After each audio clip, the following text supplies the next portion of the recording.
Hello दोस्तों, नमस्कार। चलिए, स्वागत है आपका डीएस एग्ज़ाम सेंटर में। चैनल सब्सक्राइब कर लीजिए। आज मैं आपके सामने लेकर के आया हूं समाज को हम बहुत शॉर्ट रूप में बढ़ाएंगे। ज़्यादा लंबी वीडियो नहीं बनाऊंगा, विस्तार से इसके बारे में किसी और दिन बताऊंगा, लेकिन फ़िलहाल समझ लीजिए इसको ट्रिक के माध्यम बहुत शॉर्ट में। समास क्या है? समास बराबर संक्षिप्त।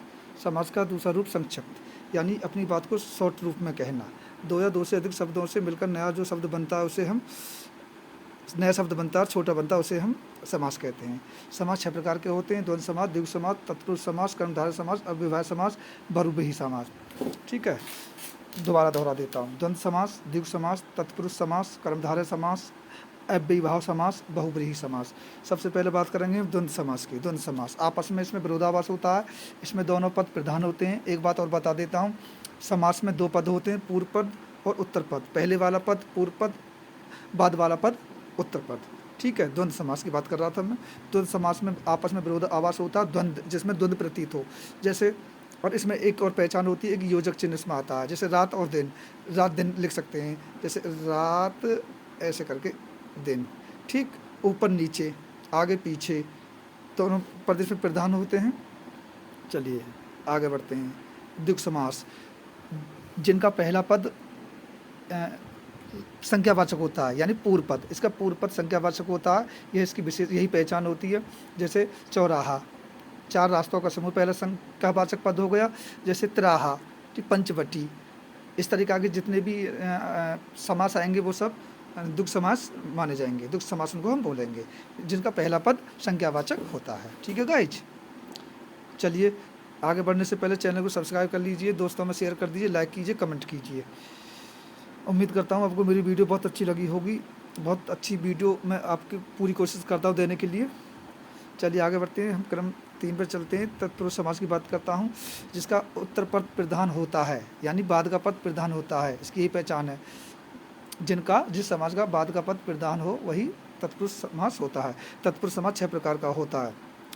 इसको 6 प्रकार का तत्पुरुष समास कैसे होता है? कारक में 6, जिनमें कारक का लोप होता है वो तत्पुरुष समास होता है। इनमें कारकों का लोप हो जाता है। आप जानते हो हिंदी व्याकरण में कारक 8 प्रकार के होते हैं, तो आप पहले कारक को हटा दीजिए, कर्ता को, कर्ता कारक, और बाद में संबोधन कारक को हटा दीजिए। बीच में जो 6 कारक बचेंगे वही आपका 6 प्रकार का हो जाएगा। जैसे चलिए बताता हूँ, जैसे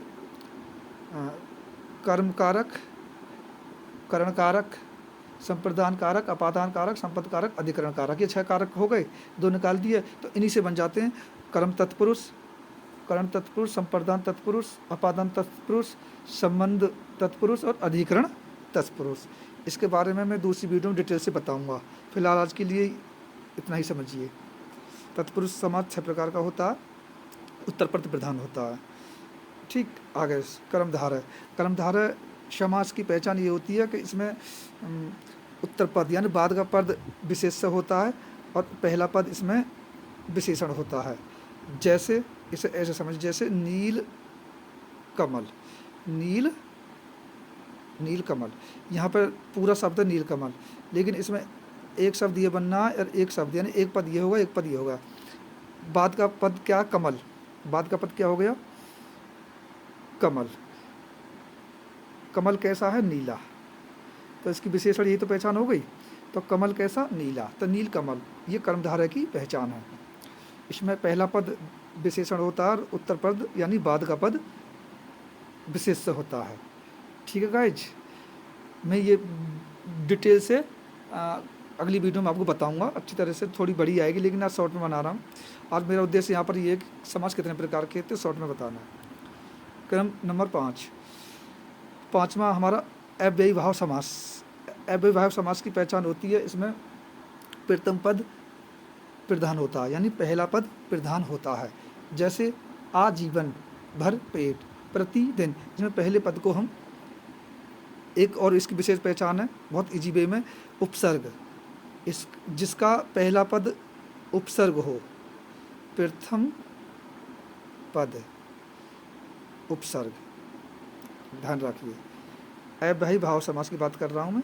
अव्ययभाव समास पहला पद एक तो प्रधान होता है, प्रथम पद, नंबर 2 उपसर्ग भी होता है। जैसे मैंने बताया प्रतिदिन, प्रतिदिन में प्रति, ये उपसर्ग में आएगा ना? आएगा।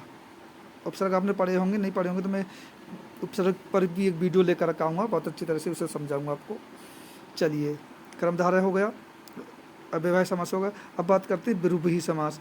बहुब्रीहि समास और कर्मधारय समास, बहुब्रीहि समास और कर्मधारय समास लगभग दोनों एक से होते हैं, इनमें पहचान करना होता है। जैसे कर्मधारय समास में पहला पद विशेषण, दूसरा पद विशेष्य होता है, ऐसे ही बहुब्रीहि समास में नहीं होता। इसमें दोनों पद गौड़ होते हैं, लेकिन ये दोनों पद किसी तीसरे पद का निर्माण करते हैं। जैसे नीलकंठ,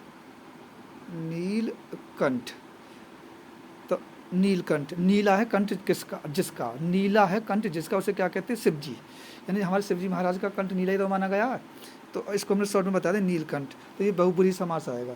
जहाँ पर ऐसे समास आते हैं वहाँ पर बहुब्रीहि समास हम लगाते हैं, मानते हैं। तो दोस्तों, आई होप, मैं आपसे उम्मीद करता हूँ आप आज इस मेरी छोटी वीडियो में समास के बारे में विस्तार से समझ गए होंगे। समास 6 प्रकार के होते हैं, इसको याद कर लीजिए। समास का मैंने अलग अलग रूप बता दिया है, अगली वीडियो में समास का डिटेल से लेकर आऊँगा। ठीक है दोस्तों, मैं आज की अपनी वीडियो यहीं समाप्त करता हूँ। नमस्कार।